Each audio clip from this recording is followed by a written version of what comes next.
los que nos quedamos, vamos a seguir estudiando los Filipenses. Le voy a pedir que oremos.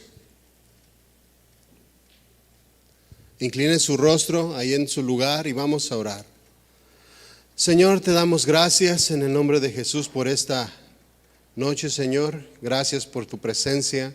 Gracias porque podemos alabarte y bendecirte, Señor, con libertad, con manos libres, Señor, levantadas hacia ti. No porque seamos justos, Señor, sino porque tú nos justificaste. Y te damos las gracias, Señor, porque a través de ti, Señor, podemos levantar nuestras manos con libertad. Y te damos las gracias por esa libertad que nos has concedido a cada uno de nosotros, Señor, y que nos podemos acercar al Padre, Señor, para honrarle, bendecirle y para gozarnos en su presencia, Señor. Te damos las gracias en el nombre de Jesús. Amén. Bueno, esta clase de los Filipenses se llama Ocupaos de vuestra salvación, pero viene como en un signo de interrogación. Ocupaos de vuestra salvación. ¿Qué es? ¿A qué se está refiriendo el apóstol con lo que está diciendo aquí? ¿Qué es lo que él está mencionando? Y es lo que vamos a analizar en esta noche. Amén. Acompáñenme por favor a Filipenses 2:12.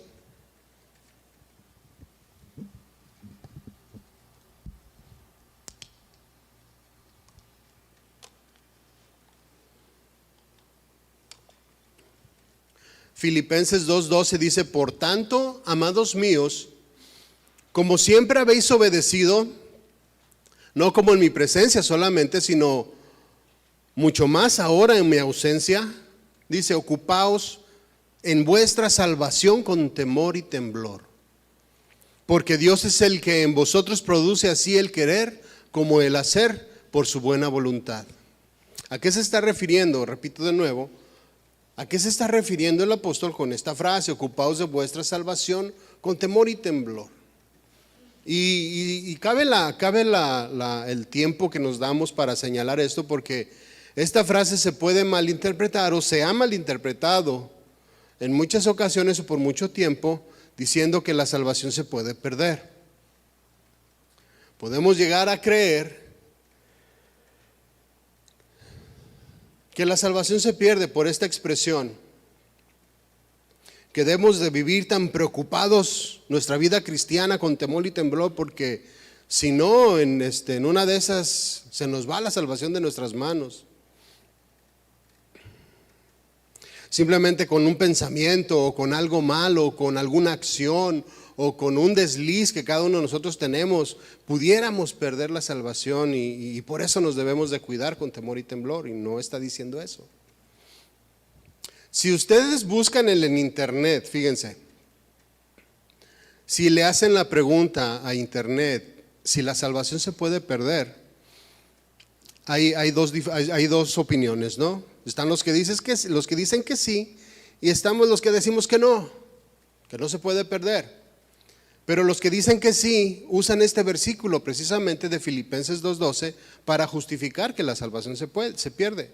Porque dicen ellos, es que está diciendo que la cuides con temor y temblor, que te ocupes en ella, porque si no, la puedes perder. ¿Qué está diciendo entonces? ¿O qué es lo que verdaderamente está tratando de decir el apóstol cuando usó esta frase? Y este va a ser prácticamente el tema principal que vamos a estar analizando cuando llegue su tiempo, que lo analicemos. Vamos a ver qué es lo que dice realmente este versículo y cómo lo está aplicando el apóstol a la iglesia de los Filipenses, y por ende que lo podamos entender también nosotros cómo lo podemos aplicar a nuestra vida, ¿sí? Entonces vámonos ahora con más detenimiento y vamos analizando estos dos versículos a ver qué es lo que el Señor tiene para nosotros en esta noche. Fíjense el título que dice, y más adelante vamos a entender por qué dice luminares en el mundo. Es el título que viene en la Reina Valera cuando va a comenzar esta porción de la Escritura. Luminares en el mundo. ¿Por qué dice que somos luminares? ¿O por qué dice que debemos de ser luminares en el mundo? Vamos para allá. Comienza el apóstol diciendo, por tanto, y como ya hemos analizado en otras ocasiones, esta expresión está conectando lo que dijo anteriormente con lo que va a decir a continuación. Es como una conexión, ¿sí?, que el apóstol está haciendo, y lo hemos analizado. Y casi siempre en todas las cartas siempre utiliza el apóstol esta expresión. Con esta expresión, Pablo está diciendo, como consecuencia de que ya entendiste lo que te dije anteriormente, entonces la respuesta que debes de dar a lo que te voy a comenzar a decir ahorita debe de ser positiva. Debe de ser una exhortación que te remueva y que hagas algo, que hagas lo que te estoy diciendo, porque ya entendiste lo que te dije anteriormente. Es lo que esta expresión trata de explicar o de hacer. Como ya te dije, es como cuando le dices a tu hijo, no te comas el chocolate porque te voy a dar 3. ¿Sí? Y llega el papá y encuentra al niño con el chocolate con la boca llena de chocolate, y le dice, por tanto, lo que te dije, ahora te tocan 3. Es lo que está diciendo, así de sencillo. ¿Sí? Está conectando lo que dijo anteriormente con lo que va a decir a continuación. Y repito, esta conexión o esta expresión busca el apóstol que demos una respuesta positiva a lo que va a comentar él. Bueno, ¿qué fue lo que entendimos de lo que dijo él? Bueno, lo que dijo fue que debemos de tener unidad, ¿cierto? Esto ya lo analizamos. Debe de haber unidad dentro de la congregación, y debe de haber unidad de parte de todos. No solamente algunos cuantos, no solamente de parte del pastor o los líderes o de parte de las personas que tienen más conocimiento, sino que ahí participamos todos.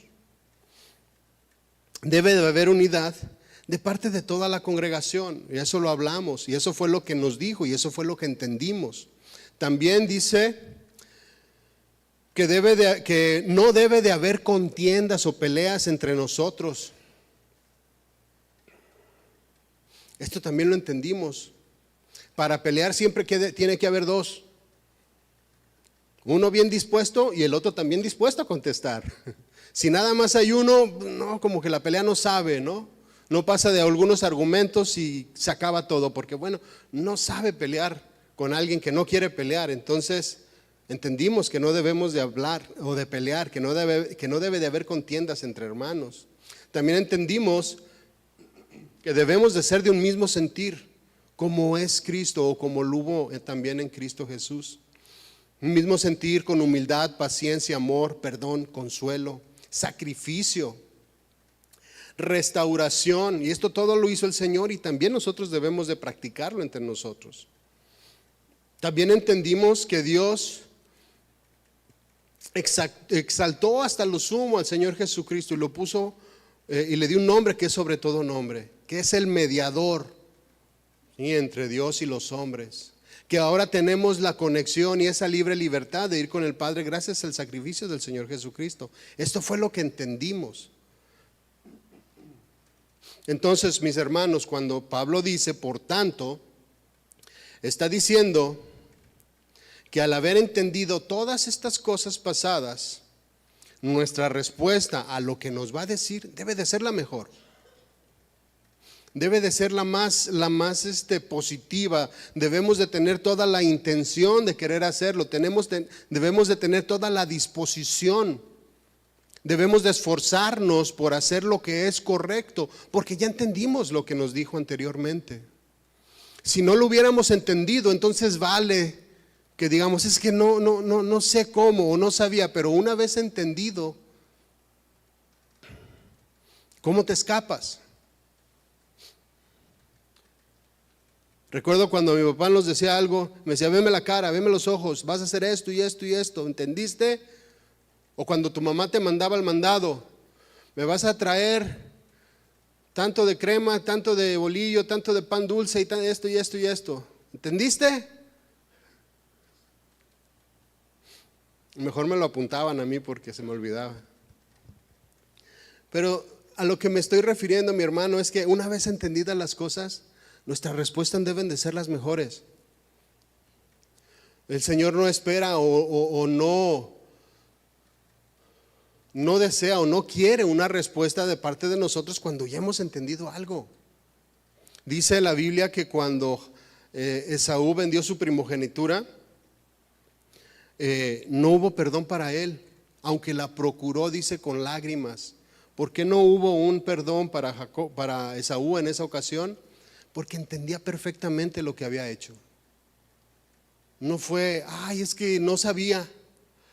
Es que no sabía lo que la primogenitura significaba o lo importante que era. No, entendía perfectamente bien lo que había vendido. Por eso no hubo perdón. Entonces, sigamos adelante y miren, con este contexto podemos ir un poquito entendiendo qué es lo que Pablo estaba diciendo o estaba queriendo decir cuando dijo: ocupaos en vuestra salvación con temor y temblor. Que iba más enfocada en tener una comunión genuina, que iba más enfocada en permanecer en Él. A esto es a lo que se estaba refiriendo. Y sigue diciendo: por tanto, amados míos, quise detenerme en esta porción, en amados míos, porque es algo que nosotros debemos de practicar y debemos de tener muy en cuenta. Cuando nosotros aprendamos a hablarnos así, las cosas van a ser bien diferentes. En la iglesia, en casa, en el trabajo, en todos los lugares. Pablo aprendió a hablar así. Pablo se dirigía a las personas de manera diferente, ¿sí? Lo hacía, no lo hacía anteriormente, pero lo comenzó a hacer después de una conversión, después de que las cosas cambiaron para él, después de que el apóstol tuvo este encuentro con el Señor, comenzó a hablar de manera cariñosa, no solamente a los hermanos de Filipos, sino en todos los ámbitos, en todas las iglesias, con todos los hermanos. Esta es una cualidad que el apóstol tenía y que la reflejaba de manera continua. Por eso quise hacer un alto en esta pequeña porción. Amados míos,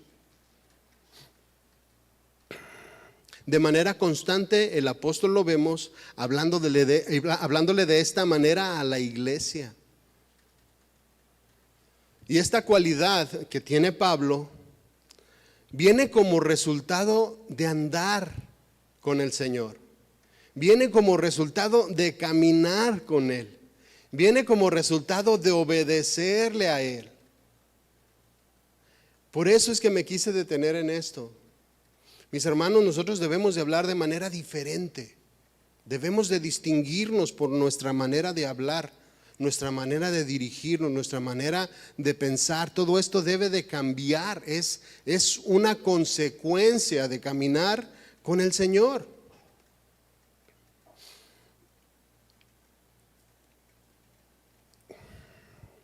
Esta cualidad que deberíamos de tener todos nosotros, que refleja nuestra comunión con Dios o refleja nuestra manera correcta de estar con Él, refleja una sana relación o una relación verdadera, debemos de practicarla continuamente. ¿Por qué? Porque esto nos muestra quiénes somos cada uno de nosotros. Y es como un termómetro y una forma de medirnos nosotros mismos, a ver nuestro cambio, cómo vamos. Y como le dije hace rato, Pablo no era así. Pablo no hablaba de esta manera. Cuando Pablo era un perseguidor de la iglesia, ¿cómo cree que hablaba? No llegaba y: amados cristianos, vengo a capturarlos para llevarlos ante el concilio. ¿Puede pasar por favor por aquí para amarrarlo de sus pies y brazos y echarlo aquí atrás? pues lógicamente el vocabulario que utilizaba quizás no eran majaderías, pero sí era bastante fuerte, bastante rudo. Yo creo que daba miedo Pablo. No sé cómo lo ve usted, pero mire, en Hechos 9, en donde habla de la conversión de Pablo, Ananías recibe una instrucción de parte de Dios para que fuera a imponer las manos a Pablo, y le da las direcciones, cómo llegar hacia él, y le dice, vas a imponerle las manos. Y Ananías se resiste de momento. ¿Por qué? ¿Por qué se resiste? Bueno, el simple hecho de cuando le dijo a un hombre llamado Saulo de Tarso, inmediatamente se encendieron las llamas. Yo creo que su cuerpo sintió hasta escalofríos, sintió que las hormiguitas se le empezaron a subir a su cuerpo. Yo creo cuando escuchó esta frase o este nombre, porque todo el mundo sabía, o todos los cristianos sabían lo que Saulo de Tarso era. En Hechos 9:13 dice, entonces Ananías respondió, Señor, he oído mucho acerca de este hombre. ¿Cuántos males ha hecho a tus santos en Jerusalén?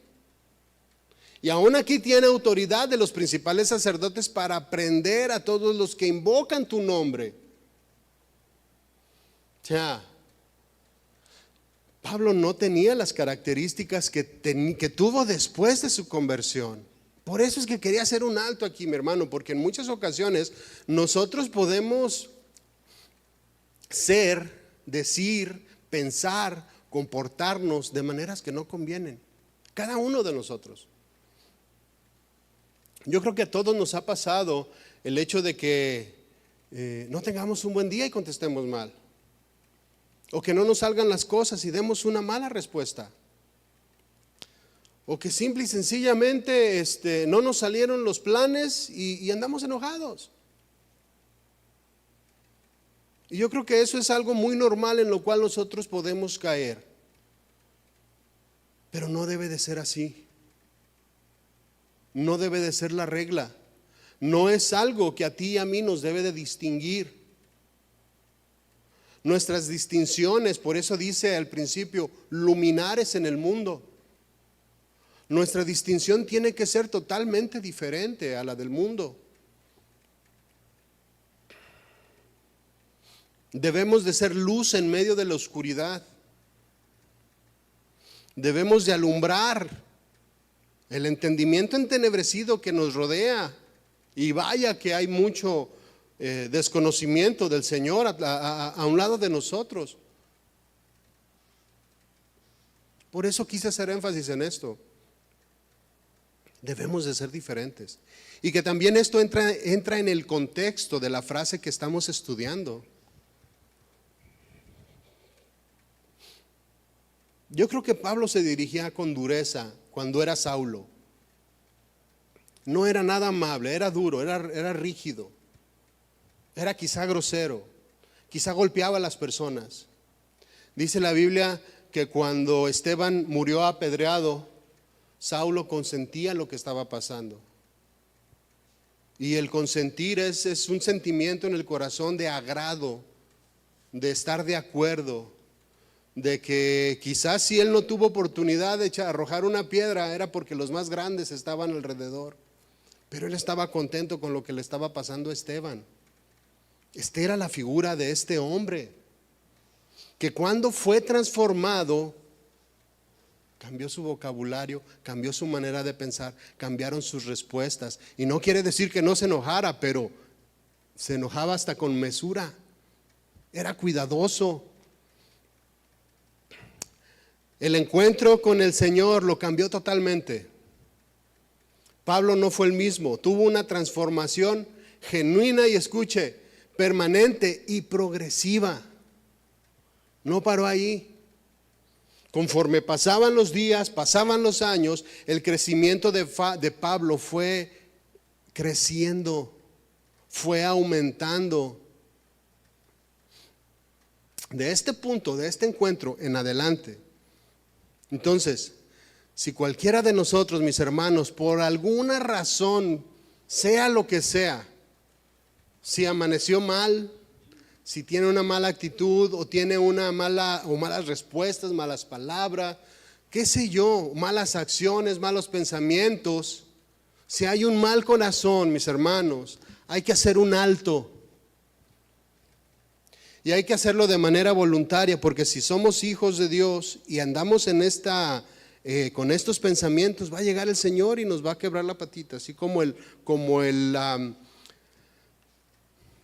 pastor a la oveja que anda descarriada.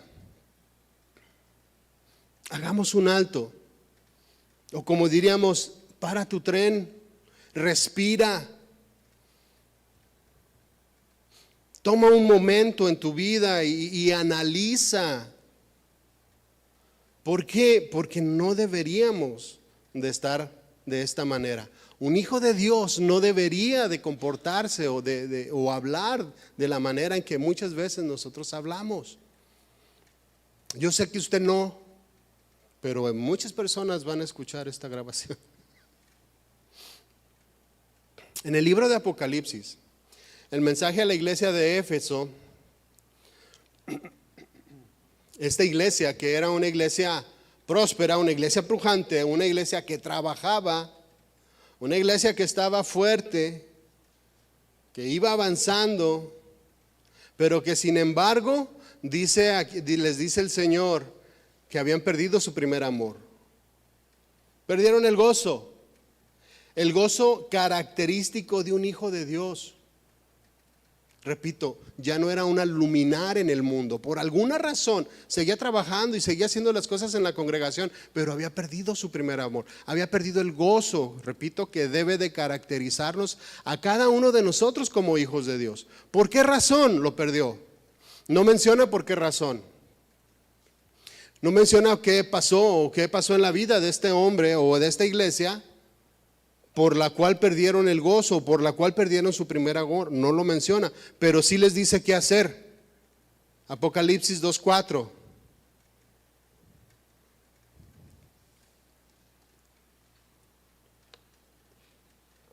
Ya está ahí. Dice Apocalipsis 2:4. Pero tengo contra ti que has dejado tu primer amor. Y luego le dice, recuerda por tanto de dónde has caído. ¿Qué hay que hacer para poder recordar en dónde nos comenzamos a caer o dónde nos comenzamos a perder? Bueno, hay que hacer un alto, hay que meditar, hay que pensar, hay que analizar, hay que parar todo ese rush de la vida que viene todos los días, y luego vivimos en una nación que no para, que continuamente está trabajando. Existen turnos de 24 horas en donde trabajas, una empresa está trabajando 24 horas, es un rush. Lógicamente nosotros no 24 horas, no, pero sí hay quien trabaja 10, 12 horas. Y llega a su casa, duerme, despierta, come, desayuna y se va a trabajar otra vez. Y a veces nos envolvemos tanto en eso y no hacemos un alto y no paramos y no meditamos. Por eso dice, recuerda por tanto de dónde has caído. ¿Por qué ese gozo ya no está ahí? ¿Por qué has perdido tu primer amor? ¿Por qué ya no te sientes lleno? ¿Por qué ya no te sientes satisfecho?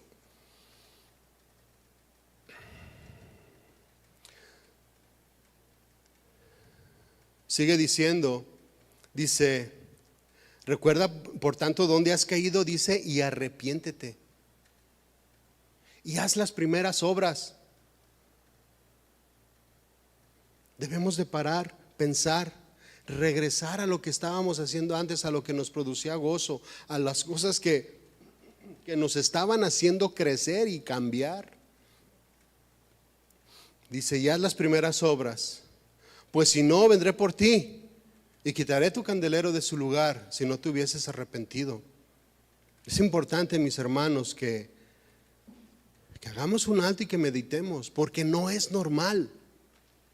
No es normal que un hijo de Dios no sea una luminar en el mundo.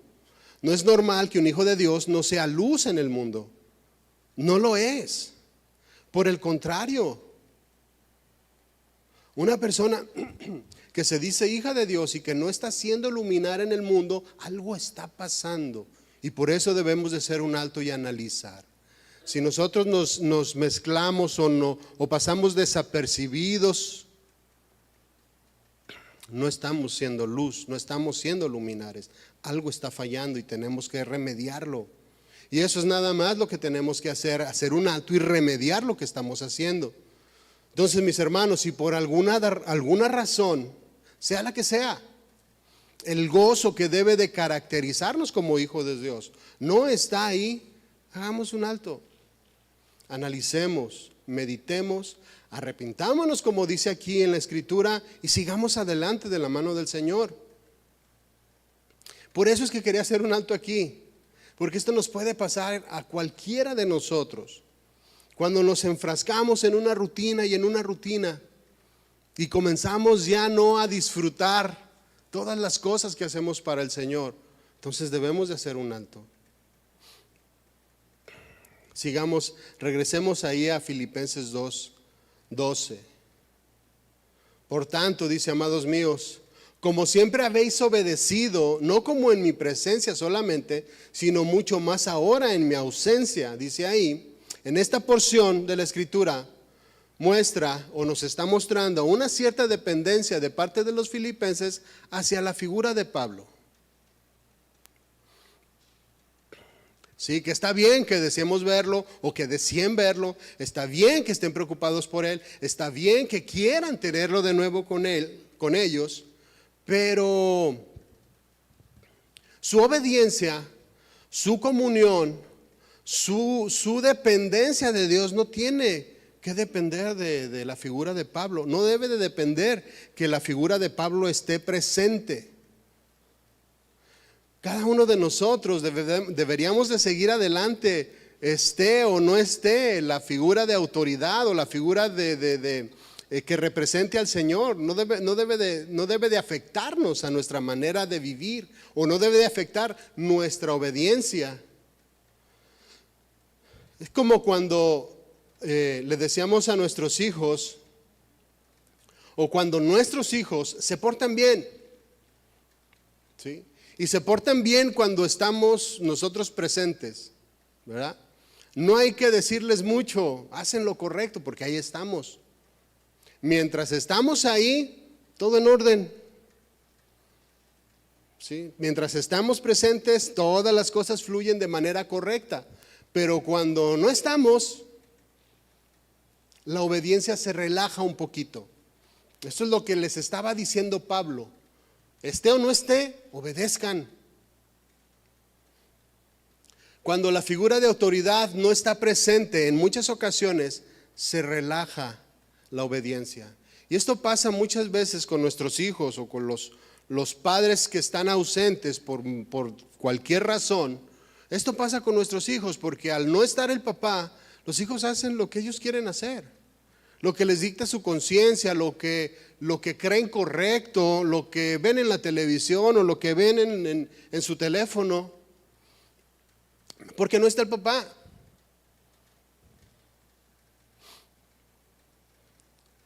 Cuando no estamos, se relaja la obediencia y eso es lo que esa es la exhortación precisamente que Pablo está haciendo. O en otras palabras les está diciendo, no necesito estar yo, obedezcan. No necesito estar yo entre ustedes para que hagan lo correcto. No necesito estar yo para que ustedes tengan una relación con Dios o para que obedezcan a Dios, que esta era la exhortación.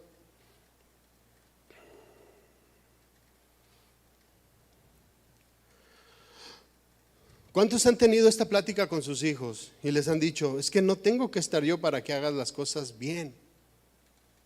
O que te dices, ¿por qué lo hiciste? Pues no sé.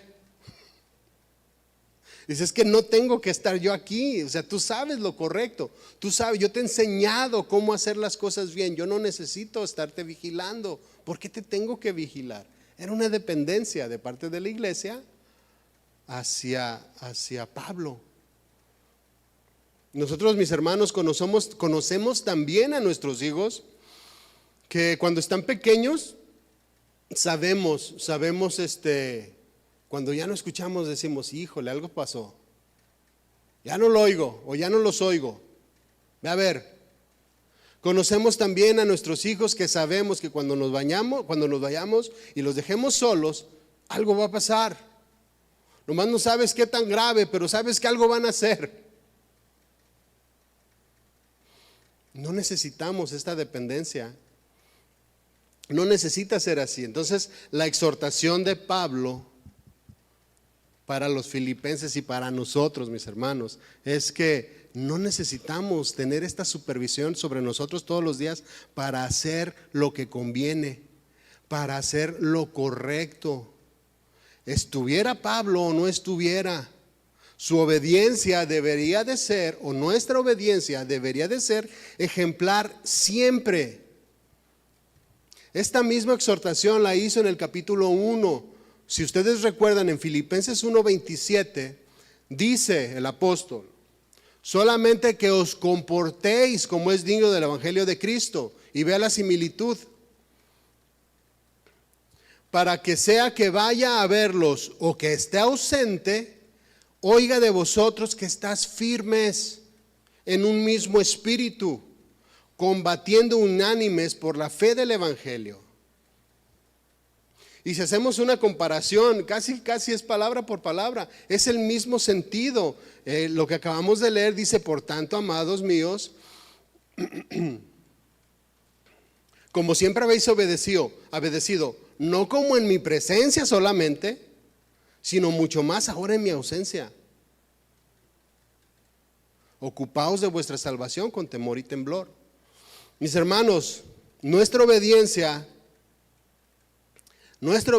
a Dios debe de existir siempre, bajo todas las cosas que puedan estar pasando en nuestra vida. Si estamos de humor o no estamos de humor, si las cosas están bien o están mal, si hay dinero o no hay dinero, si hay trabajo o no hay trabajo, si el negocio salió bien o salió mal.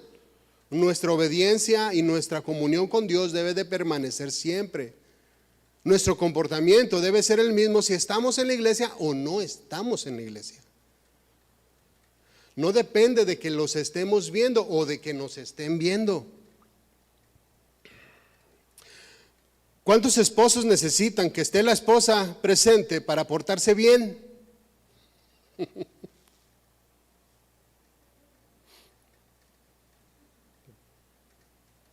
Para no ver videos que no debemos de ver, para no ver programas que no debemos de ver. Esposos, para escuchar lo que debemos de escuchar. ¿Cuántos esposos cuando llega la esposa inmediatamente le cambian al televisor porque ya sabe lo que le van a decir? Y viceversa, no es solamente los esposos, también las esposas. ¿Cuántas esposas necesitan que su esposo esté presente para que hagan también lo correcto? No se diga con los hijos. Nuestro comportamiento debería de ser el mismo siempre, esté la figura de autoridad o no esté la figura de autoridad. O los cristianos, ¿cuántos cristianos necesitan estar en la iglesia los domingos para leer su Biblia?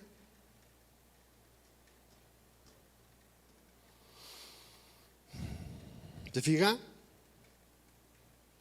El apóstol Pablo le dice a los filipenses y también a nosotros que no debe de ser así. No necesitamos a una figura de autoridad detrás de nosotros para hacer lo que es correcto, para hacer lo que debemos de hacer, para hacer lo que está bien, para hacer lo que es agradable delante de Dios. Debemos de hacerlo porque amamos a Dios, porque debe de salir de manera natural de nuestras vidas. Hacer lo correcto debería de ser algún distintivo en nuestra vida. Ser luminar en este mundo debería de ser parte de nuestra vida diaria. Ser luz y no oscuridad.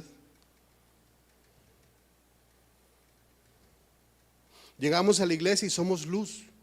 Nos salimos de la iglesia y se nos apaga el foco, como arbolito de Navidad. On, off, on,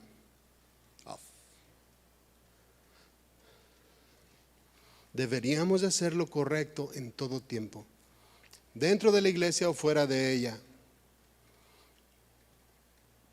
Este es el contexto que nos da la introducción, mis hermanos, a esta última parte del versículo 12, en donde dice: ocupaos de vuestra salvación con temor y temblor. Luminares en el mundo, que se note que somos salvos, que verdaderamente vivamos como hijos de Dios, que sea distintiva nuestra manera de vivir, que verdaderamente digan, ese es un hijo de Dios. Así como a Pedro le dijeron, tú andabas con el Señor. Era distintiva su manera de hablar y su manera de conversar y de dirigirse. ¿Qué fue lo que hizo Pedro cuando se vio expuesto, que no quería que no quería que lo relacionaran con el Señor? Habló mal.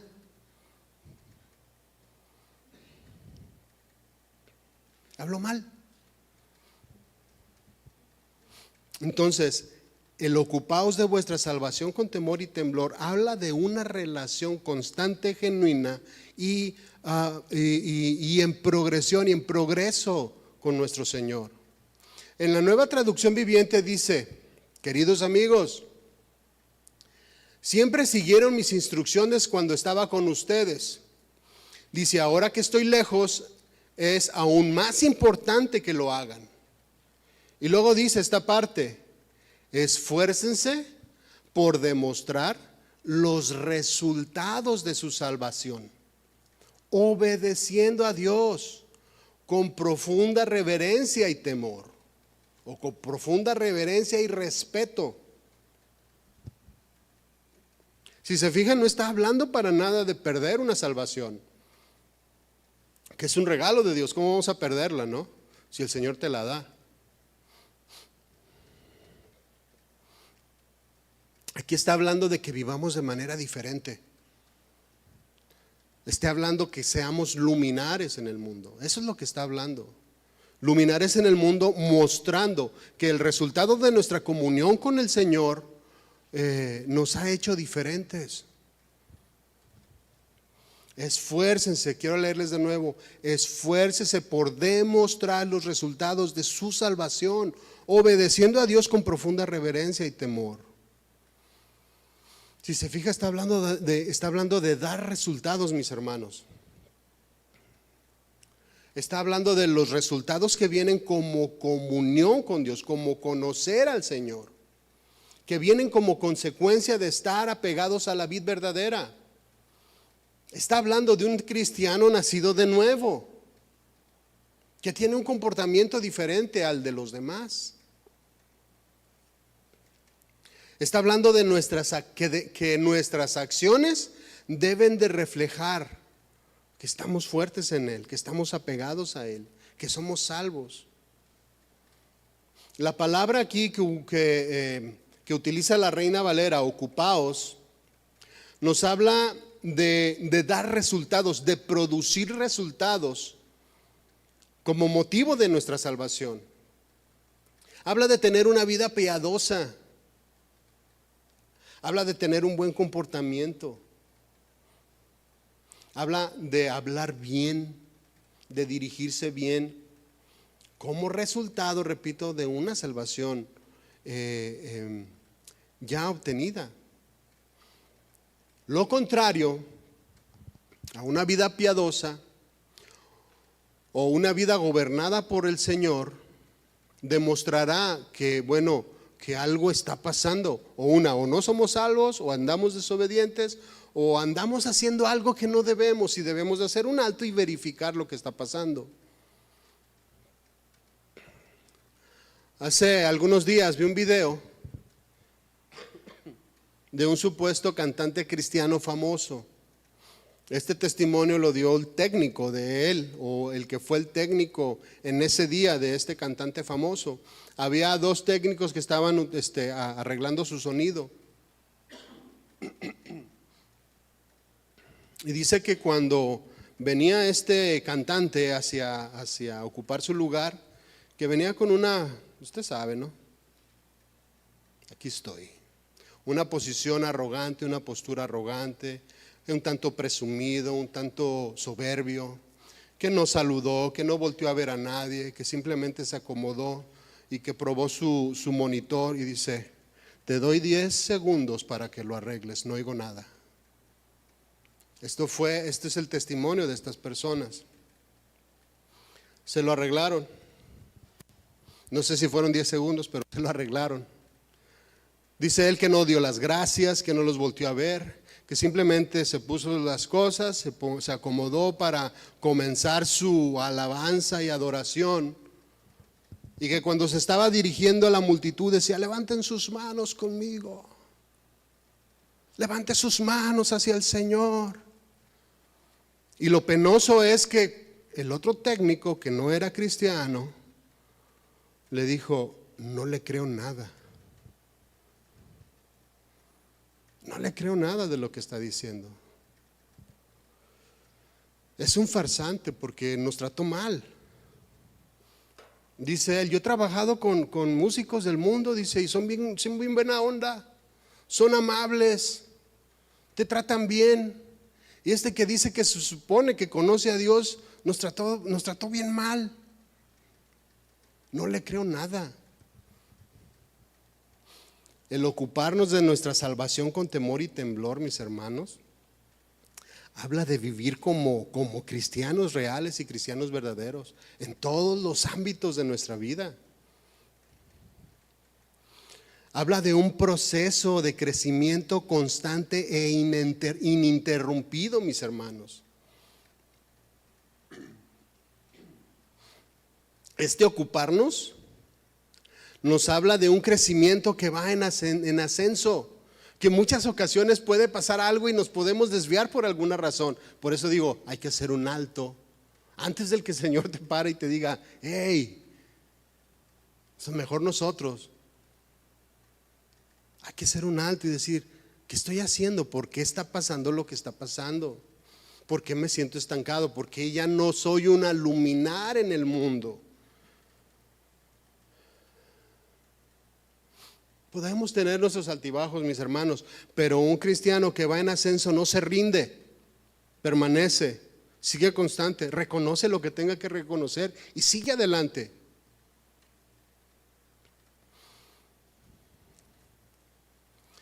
Esta salvación, el ocuparnos de esta salvación, también pudiéramos verlo como un proceso en donde nuestra salvación, nuestra fe, nuestra confianza, todo esto va madurando conforme vamos creciendo. Conforme los años van a pasarnos, en ocuparnos de esta parte, es una responsabilidad que cada uno de nosotros tenemos. Fíjense en esto: erróneamente se piensa o se ha dicho que cuando una persona que no conoce al Señor viene a la iglesia, levanta sus manos y dice: acepto al Señor como mi Salvador, ya eres salvo.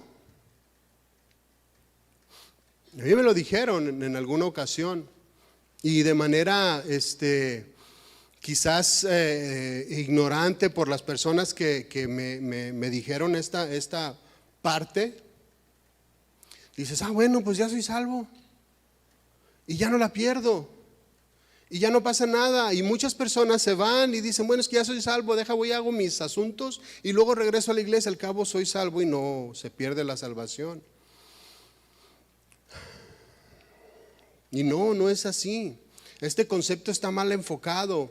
Cuando nosotros confesamos al Señor como nuestro Salvador, comienza un proceso de cambio, comienza un proceso de transformación. Ahí es donde comienza nuestra vida cristiana. Ahí es donde comienza nuestra fe, es donde comienzan todas las cosas para nosotros. El interrumpirla, ¿sí?, es motivo o es trae como resultado quedar fuera, como lo escuchamos o como leímos ahorita con lo que el Señor le dijo a la iglesia de Éfeso en Apocalipsis. ¿Qué pasa entonces con aquellos que confesaron y no permanecieron? ¿Será que acaso perdieron su fe o perdieron su salvación? Y la respuesta es que no la perdieron, simple y sencillamente no permanecieron, no estuvieron ahí, no terminaron la carrera. Comenzaron pero no acabaron, se bajaron antes. No quisieron pagar el precio.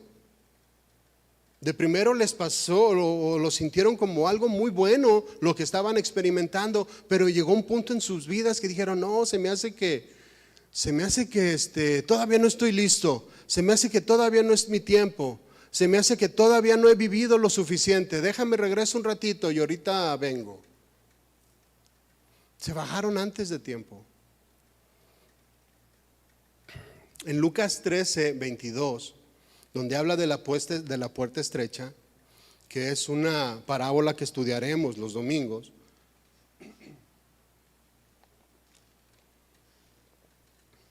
dice ahí que pasaba Jesús por ciudades y aldeas, enseñando y encaminándose a Jerusalén. Dice el 23, si alguien le dijo al Señor, ¿son pocos los que se salvarán? Le hicieron esta pregunta. Él les dijo, esforzaos por entrar por la puerta angosta. Esforzaos, trabaja, mantente, permanece, sigue adelante, no te rindas, porque esto es una seña de que somos salvos. Esforzaos por entrar por la puerta angosta, porque os digo que muchos procuran andar por ella y no podrán. Entrar por ella y no podrán. Lucas 13:22. ¿Dije estrecha? ¿Dije ancha? No, es al revés. Otra vez. El Señor les dijo, Señor, pocos son los que se salvarán. Y Él les dijo, esforzados por entrar por la puerta angosta. ¿A poco dije ancha? Yo creo que estaba pensando en lo que venía. Esforzados por entrar por la puerta angosta. ¿Sí?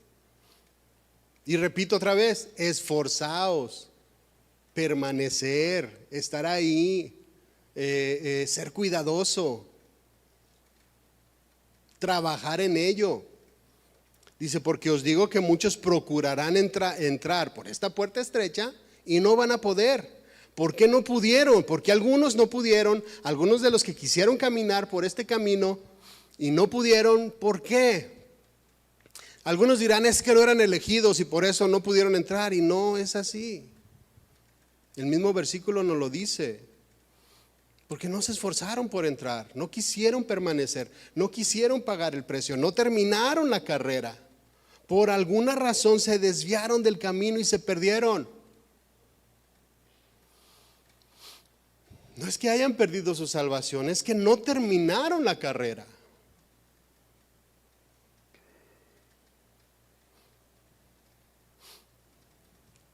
¿Por qué Judas se perdió? Porque no llegó al final. A Judas el Señor también le dio todo lo que le dio a los otros 11.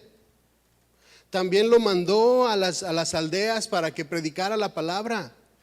También lo hizo partícipe de todo lo que el Señor hizo. ¿Por qué Judas no fue salvo? Porque se salió antes. Porque no quiso terminar. Porque no le importó. Porque le pareció mucho más atractivo tener dinero en sus manos. No quiso, se definió al final. Por eso dice, permanece, ocúpate en tu salvación.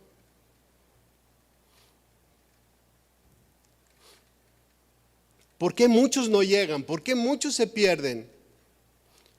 Algo les pasó en el proceso. Algo les pasó en su caminar. Algo les pasó en ese tránsito de pagar el precio por el Señor. Quizás lo lastimaron en la iglesia. Quizás le dijeron algo que lo ofendió. Quizás puso sus ojos en los hombres. O quizá no quiso dejar del todo su vida pasada y en un punto de ese caminar mejor se decidió por su vida pasada y no terminó. Y no es que haya perdido la salvación, es que no terminó la carrera. Y el Señor verdaderamente quería que fuera salvo, pero no quiso pagar el precio. Nunca le interesó realmente tener una relación estrecha con el Señor. No quisieron, no es que hayan perdido su salvación, es que no se aferraron y se agarraron a ella. Ahora, por otro lado, no quiere decir que por nuestras obras o por nuestra obediencia nos vamos a ganar la salvación, porque la salvación es un regalo que el Señor nos da a cada uno de nosotros. No es por méritos personales, tampoco es así. El hecho de permanecer es una obediencia, es porque quieres agradar al Señor, porque quieres vivir para Él, porque te gusta vivir así, porque te gusta la vida cristiana, porque te gozas en hacer lo bueno, porque nos gozamos en honrar a Dios, en lo que su palabra, lo que su palabra nos dice. Es por eso. No porque tengamos o porque nos la vayamos a ganar. El precio no lo pagamos nosotros, el Señor lo pagó en la cruz del Calvario. Por eso es que es un regalo para nosotros. ¿Cómo nos vamos a ocupar entonces en nuestra salvación? ¿Cómo es que tú y yo nos podemos ocupar en nuestra salvación? Juan el Bautista comenzó a decir, hacer frutos dignos de arrepentimiento. O en otras palabras, que se note que te arrepentiste. Que se note que me arrepentí. Esta frase habla de una manifestación visible de que conoces a Dios o de que conocemos a Dios y tenemos una vida diferente. Estos son los frutos dignos de arrepentimiento. ¿Cómo podemos nosotros entonces ocuparnos de nuestra salvación? Gálatas 5:22, todos conocemos esta parte de la Escritura y sería un buen versículo para aprendernos de memoria. Dice ahí, más el fruto del Espíritu es amor, gozo, paz, paciencia, benignidad, bondad, fe, mansedumbre, templanza. Contra tales cosas, dice aquí, no hay ley. Estos son los frutos dignos de arrepentimiento. De esta manera tú y yo nos ocupamos de nuestra fe, nos ocupamos de nuestra salvación. Y no es fácil permanecer, o sea, no es fácil estar ahí, o sea, no es fácil resistir. Para todos nosotros yo creo que llega un punto en donde las cosas se ponen complicadas, pero dependiendo qué tan obedientes, qué tanto amemos al Señor, es lo fácil o lo difícil que se nos va a hacer la vida cristiana.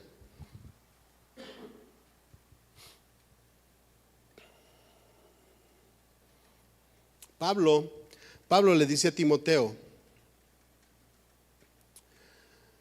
primera de Timoteo 6:11, dice la buena batalla de la fe. Fíjense cómo todos nosotros tenemos que pelear, tenemos que aferrarnos, tenemos que esforzarnos. Dice, mas tú, oh hombre de Dios, huye de estas cosas. ¿De qué cosas le está diciendo Pablo que huya? Bueno, pues todo lo que viene a formar parte del mundo, ¿no? Todo lo que hay en él, todo lo que existe y que nosotros en muchas ocasiones estuvimos ahí, pero ahora queremos huir de todas estas cosas. A eso se está refiriendo, huye de todas estas cosas. Y sigue, le hace esta exhortación, y sigue, huye de aquello, pero sigue la justicia, la piedad, la fe, el amor, la paciencia, la mansedumbre. Pelea la buena batalla de la fe. Todos necesitamos pelear, todos necesitamos pagar el precio. Cada uno de nosotros necesita esforzarse, mis hermanos, por hacer lo que es bueno y agradable delante del Señor. Dice ahí, echa mano de la vida eterna, a la cual asimismo fuiste llamado, habiendo hecho la buena profesión delante de muchos testigos. Mis hermanos, todos nosotros debemos de esforzarnos de igual manera por permanecer apegados a la vid. Todos los hombres de Dios, todas las personas que nosotros vemos y conocemos, se esforzaron por permanecer. El mismo Pablo dice en Filipenses 3:12, dice él, no es que lo haya alcanzado todo ya, ni que sea perfecto, sino que prosigo. Esta palabra se está refiriendo a esforzarse por alcanzar, a trabajar, a desgastar su cuerpo para alcanzar algo, sino que prosigo por ver si logro hacer aquello por lo cual fui también asido por Cristo Jesús. Dice el 3, hermanos, yo mismo no pretendo haberlo ya alcanzado, pero una cosa hago, olvidando ciertamente lo que está detrás y extendiéndome hacia lo que está delante. Es una transformación, repito, de manera progresiva, constante. Dice el 14, prosigo a la meta, otra vez, esforzarse por alcanzar la meta, al premio del supremo llamamiento de Dios en Cristo Jesús. Mis hermanos, por otro lado, también ocuparnos de nuestra salvación con temor y temblor tampoco se refiere a que nosotros estemos frustrados o preocupados, tronándote los dedos por hacer siempre lo que está bien y lo que está bien. ¿Y ahora qué? ¿Cuál va a ser mi obra buena del día? No se está refiriendo a que nosotros también estemos preocupados en lo que esta palabra significa. Es que si no hago algo bueno, capaz de que no estoy cuidando mi salvación. Tampoco es así. Nosotros, el que es hijo de Dios es dirigido por el Señor. El que es hijo de Dios va de la mano con Él. No debemos de andar preocupados porque Él es el que es de Dios. Dios le dice qué hacer. Dios lo mueve a como Él lo quiere mover. Dios le dice día a día cuáles son las metas a alcanzar, cuáles son los propósitos de aquel día que está presente, y se los presenta de manera que ninguno de nosotros lo hubiera podido planear mejor. Los pone delante de nosotros. Lo único que hay que hacer es obedecer. Por esto sí hay que preocuparnos. No nos preocupemos por qué cosas buenas vamos a hacer. Más bien hay que preocuparnos para cuando todas aquellas cosas que debemos de hacer, seamos obedientes. Sea hacia los demás o sea hacia nuestra persona. No nos debemos preocupar porque fíjense lo que dice Filipenses 2:13. Dice, porque Dios es el que en vosotros produce así el querer como el hacer, por su buena voluntad. Él mueve a cada uno de nosotros como Él lo quiere mover.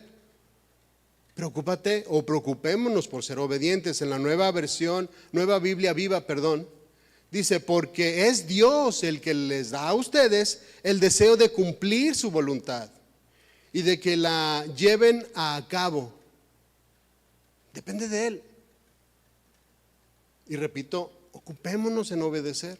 No tenemos otra cosa más que obedecer. Ahí sí hay que esforzarnos. Entonces, no nos preocupemos porque cosas buenas vamos a hacer, más bien hay que preocuparnos por obedecer, y de esta manera estamos dando testimonio de que somos salvos.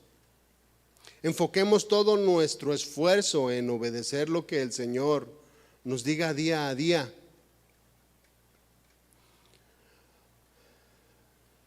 Y cuando el Señor nos diga qué es lo que tenemos que hacer, vamos a leer el 14.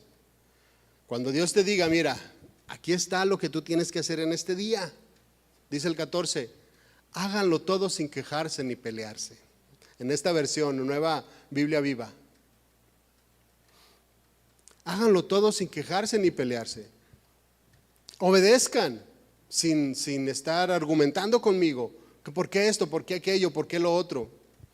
Dice el 15, para que nadie pueda reprocharles nada y sean hijos de Dios sin culpa en medio de gente mala y perversa, ¿Saben por qué muchas personas no nos creen o han dejado de creer en el cristianismo o se han alejado de la comunión con Dios? Porque tienen muchas cosas que reprocharnos. ¿Por qué nuestros hijos no se acercan al Señor? Porque tienen muchas cosas que reprocharnos. Aparte de la rebeldía, aparte de sus decisiones, aparte de que ellos quieren vivir su vida, también hay cosas que nos tienen que reprochar. Platicábamos con un papá que dice, siempre le di ejemplo a mi hija, siempre estuve con ella, siempre estuve con ellos, siempre estuve ahí y no hay nada que me pueda reprochar. Y me habla por teléfono y dice, mis oraciones están siendo contestadas. Dice, porque ahora mis hijos se están acercando al Señor. Y lo que les dije con tanto tiempo, ahora me lo están diciendo ellos a mí. Todas aquellas advertencias que les hice durante muchos años, ahora ellas me las están diciendo porque ya las están entendiendo. Pero no me dijeron en ningún momento, es que tú no me enseñaste, es que tú no me dijiste.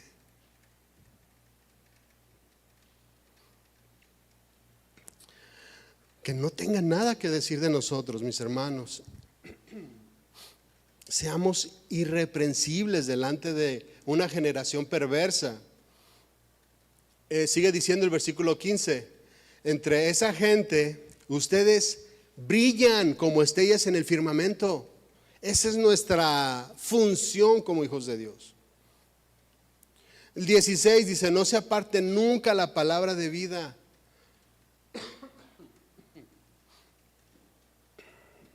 No se aparten de ella.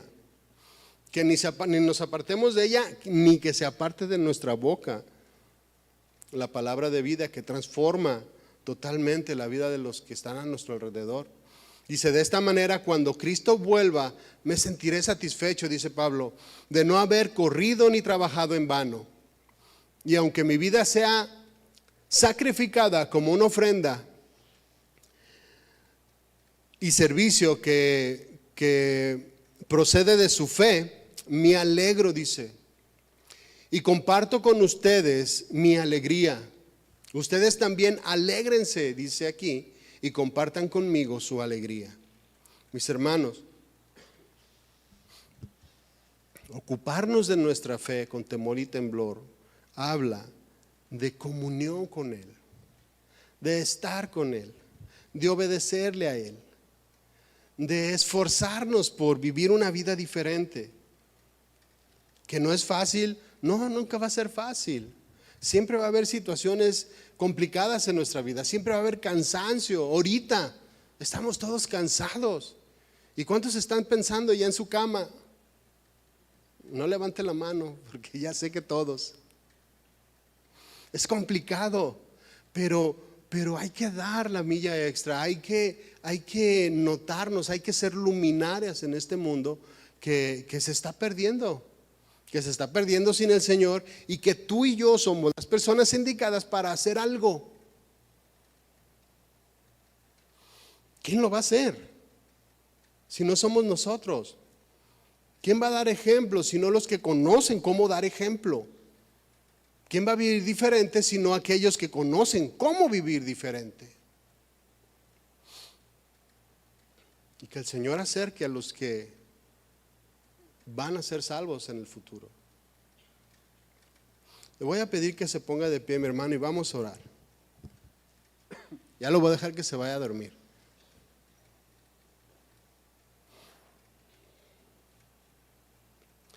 Señor, te damos gracias. Te damos gracias en el nombre de Jesús porque tú eres bueno, Señor. Gracias, Señor, porque nos das ejemplo de cómo vivir, de cómo ser diferentes. Nos exhortas a vivir una vida apegada a ti, Señor.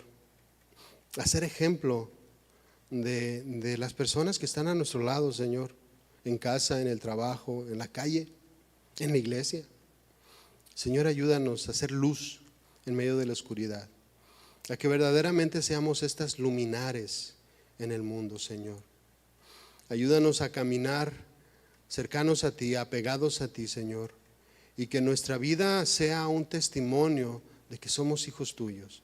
Que nuestra vida, que nuestras palabras, que nuestros hechos digan, Señor, que somos salvos, que hemos alcanzado, Señor, la salvación, porque tú nos has transformado, porque tú nos has enseñado, porque tú nos has mantenido, Señor, con una fe sana, Señor. Ayúdanos, bendícenos y sigue trabajando, Señor, como siempre te lo pedimos en nuestras vidas. En el nombre de Jesús te damos gracias, Señor. Amén. Entonces, mi hermano, ocupémonos en nuestra salvación, siendo obedientes a lo que el Señor nos diga, nos enseñe, nos exhorte que debemos de hacer. Amén. Que el Señor le bendiga, que le vaya bien y nos vemos aquí el próximo domingo.